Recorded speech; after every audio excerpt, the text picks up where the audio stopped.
ہوب ویسی اور نور علی نور ویسی دی نورانیت ود ویسی. اس واسطے اللہ رب العالمین نے اسا مسلمانوں نو لا ریب کتاب عطا فرمائی. 1,24,000 پیغمبر ہے.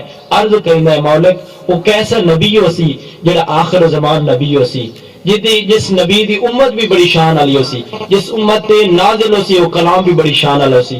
اللہ نے فرمایا میرے پیغمبروں, اے میرے سارے رسولوں, اے نبیوں, وہ ایسا نبی آنے والا ہے آخر زمان نبی ہے, آسی بعد جنت سب تو پہلے ویسے.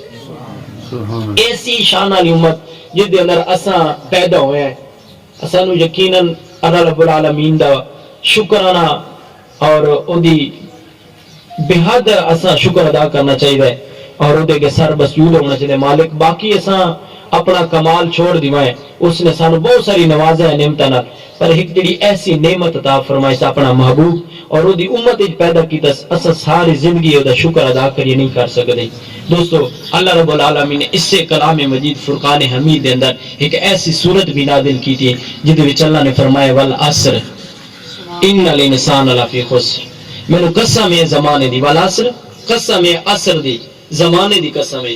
ان الانسان لفی خسر, انسان خسارے دے اندر, ایک گھاٹے دے اندر. عرض کی مالک کیڑا انسان گھاٹے دے اندر ہے؟ فرمایا الا الذین آمنوا, جڑے ایمان والے نے وہ نہیں گھاٹے دے وچ. الا الذین آمنوا, جڑے ایمان لے آئے وہ گھاٹے دے اندر کوئی نہیں. مولا کون ہیں جڑے فساد برپا کرینے, جڑے رب دی نافرمانی کرینے, جڑے زمین تے قتل و غارت کرینے, فرمایا وہ گھاٹے دے اندر ہے. مالک